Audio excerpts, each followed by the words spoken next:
Sports of the TimesHouston Rockets guard James Harden, center, responded to a lackluster Game 1 effort with an aggressive offensive performance on Wednesday that put the matchup out of the Warriors' reach shortly after tip-off. Credit Tim Warner/Getty Images May 17, 2018 Houston. Okay, so I'll put off those restaurant reservations in the Mission District during the NBA Finals in June, and that hike in the Oakland Hills can wait. The Western Conference Finals have heated up and 95 degrees in the shade. Shirt sticks to your back. Houston just may be where it's at. The Houston Rockets came back from the Game 1 dead, discarded their slow-motion offense and put on a ferocious display in Game 2. They shoved around the artistes known as the Golden State Warriors and claimed a 127-105 victory on Wednesday night. In truth, you could see this coming. For 2 days, Rockets coaches, players, their spouses and perhaps their children in elementary school cafeterias talked intently of playing intensely, faster, harder, with more force. The Rockets won 65 games during the regular season, and coach and players acknowledged that they came out for the first game playing as if their stomachs were knotted. "We got a little rattled, and we can't do that," Rockets coach Mike D'Antoni said. "On Wednesday night, I watched James Harden, the Rockets' cool cat glider of a superstar guard, walk onto the court to practice, his black hoodie and that bushy black beard calling to mind a Middle-earth wizard. He shoots a while, scoops up a basketball and retreats to the bench, cradling that ball like a baby. He listens to Beyoncé and Kendrick Lamar and Zero, his head bobbing, his body moving this way and that, his index fingers wagging in unison. Then he leans forward and, still seated, dribbles Harlem Globetrotter style, tiny patacake dribbles, then rat-a-tat big ones between his legs, and then a crazy weave, the whole time grooving to the music. He is in a world of his own." A police officer stands 8 feet away and watches, mesmerized. Harden hops up, lays down a dance move in those red sneakers of his, and runs and jumps and throws down an emphatic windmill dunk. Just like that, his teammates respond with ecstatic, ferocious dunks. I point this out to an usher and venture a wild guess that they are pretty pumped up. Harden's game, his teammates' games, look different this evening. Harden offers fewer crossover dances. No, on delay, baby. Come on, we're going to the hoop. So he takes one graceful muscular layup after another, and then he and the complimentary players start hitting jumpers over the Warriors. Image Houston's poor showing in Game 1 had some wondering whether they'd win in the series at all. The Rockets came back with an intense 127-105 Game 2 victory that redirected doubters toward Golden State. Credit Eric Christian Smith/Associated Press. Let me rephrase that, they do not miss.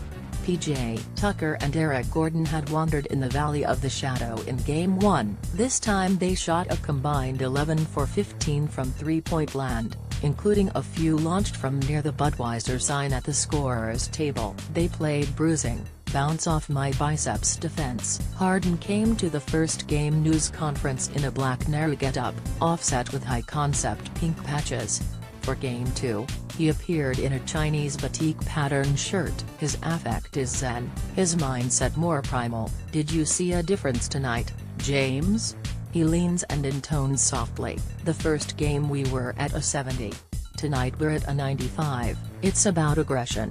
We can't allow ourselves to get comfortable," he says. "Otherwise, Golden State will run and spin and pick us apart." One of the fascinations of this series, and the season that preceded it, was watching D'Antoni, 67, reinvent himself and his team. He ran the Phoenix Suns for many years and became known as the original Mr. Beautiful Basketball, saying "You're shoot the ball in 7 seconds or less." No one could lay a better claim to being the father of our modern and oh-so-fluid game. Now he oversees a team built around 2 terrific guards, Harden and Chris Paul, who dribble and deke and juke and break your ankles and don't worry if it takes 20 seconds to launch a shot. After the first game, some muttered darkly that D'Antoni ball had become static and almost ugly. "Okay, I confess I was among this questioning horde." The first query after Wednesday's handsome victory went like this: was this about adjustments? "Oh yeah," D'Antoni said. "We went from the wide-open California offense to the triple threat. I mean, we changed everything up." A few reporters typed fast, "Hot tip, baby," then they realized the coach was being sardonic. It was the same car, the coach and his mechanics had tightened a few belts and lug nuts. "We're very comfortable about who we are, and we can beat anybody anywhere at any time," D'Antoni said. "Some people might not like it, you know. Hey, sorry. And what of the beautiful Warriors and all of their future Hall of Famers?"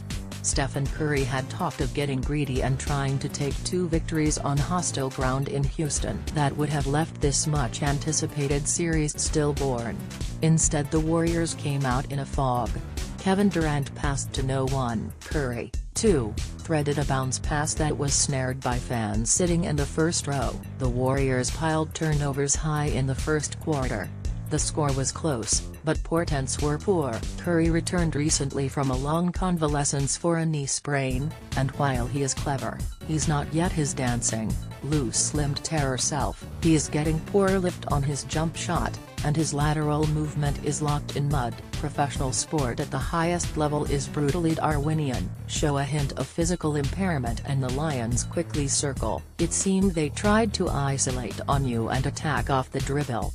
Curry hiked his eyebrows. Surprise, surprise.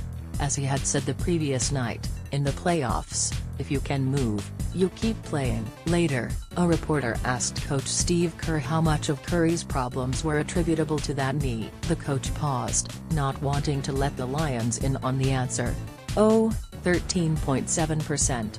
He smiled. "Sorry. The series shifts to Oakland, California, and it's ravening crowd for Game 3. It's a chess game," Curry says, "and now the next move is up to the Warriors." He has been to the last 3 NBA Finals and won 2 championships, so he sounded short of disconsolate. "The cliché is that we came here and we did what we're supposed to do, and it's 1-1 and yada yada yada. Yada yada yada sounds cool. I'll put my finals plans in the freezer and await the next counter."